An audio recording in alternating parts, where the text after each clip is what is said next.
Tell us about Three Pugs Gin. Three Pugs Gin. 5 years ago, my husband and I went to a gin tasting in Warrington, and there were 9 tables of different distributors and gin makers there. Unfortunately, I felt shortchanged because we had 90% of them already at home in our gin cupboard. And I tasted them all.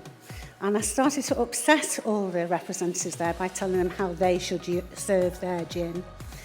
The final table was Forest Gin. Some of you might have heard of it. It's in Macclesfield. They forage their own botanicals. And his story inspired me so much that I declared, and I wasn't drunk, I'm sure I wasn't drunk, but I declared to the world that we would make our own gin. And here we are nearly 5 years later. 2.5 years ago, we'd both had a bad day at work, and I decided to order the wood. And the wood was so my husband could build our distillery on the back of our house in Warrington. Am I right in saying you built it on the decking? He did, yes. So I lost my sunbathing space, but I gained my drinking space. So not a bad deal.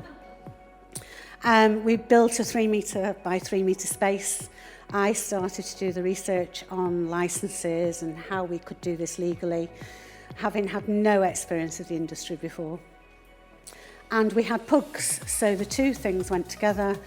We called our gin Three Pugs Gin because we have 3, 2 fawns and a black. The black is a rescue from Pug Dog Welfare and Rescue, who we support now actively to raise funds. This year alone, they've had over 130 pugs relinquished for rehoming. So if anybody wants a pug, talk to me later. Get a free bottle of gin. Maybe. There's no such thing as a free bottle of gin. It's true. So we went on a gin making experience in Leicester, and we developed 4 blends because we went with our good friends Anne and Alex. And then we had a blind gin tasting in January of 2016. I was convinced mine was going to win. It didn't, which is probably just as well because our master distiller's blend did, and that's what's become known as our signature blend. And we launched it. We got the licenses to produce in October 2016, and in November 2016 we sold our first bottle. And 2.5 years later, we've moved out of the distillery. It's now my utility room, ladies. It's amazing. And we've now got a unit in Warrington. We've got lots of plans for this year. We have 5 gin liqueurs, of which are displayed on the back table over there. And we have 2 full-strength gins currently. We're working on others. And for 60 and 61, 2 old codgers from Warrington. Who were they then? Myself and my husband. We're not doing too bad. You're doing brilliantly, and I think that's a lesson to all of us. I mean, talk about entrepreneurial spirit. Now, have you had any sunbathing in yet? No, well, we've just come back from Santorini, so I'm not missing out. I did like you, I don't like you now. Emma McClelland was working at a law firm when she heard a TED talk, and it was about, will you explain? Thanks. It was by a woman called Stephanie Thomas, who was a disability fashion stylist, and she was basically saying there are more clothing lines designed for with dogs in mind than there are for people with disabilities, and that actually, when you're kind of designing for people with physical impairments, it's only really small tweaks that you need to make. You know, you make fastenings easier. You think about how clothes will work in a seated position for people in wheelchairs. There's just small design tweaks, and it just kind of stuck in my mind from there, and I kept thinking about it, and I thought, you know what, I'm going to do this. So I started to speak to people from across the disabled community, collect their ideas, and then I just kind of found a manufacturer and kind of did it. But that's brilliant. That's the entrepreneurial spirit. You saw something, it piqued your passion, and away you went. And I've had a look at the website. The website's amazing. Thank you. It's all right. Just doing my job. Research. Thanks. It was it's actually a nightmare to sort the website. I'm not technical at all. In fact, a lot of this has been a learning curve. Because I'm a writer, not a fashion designer, not a tech person, not a business person. So I've had to really call upon the skills of a lot of people who I'm like lucky enough to know. I've got a very good freelance designer who I work with because I can't draw at all. So I chat to her about what's in my mind, and she's like, okay, let me draw this.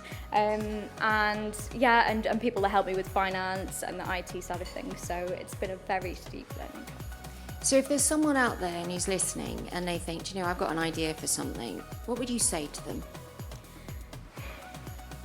I'm going to go with the heart bit of me. I'd say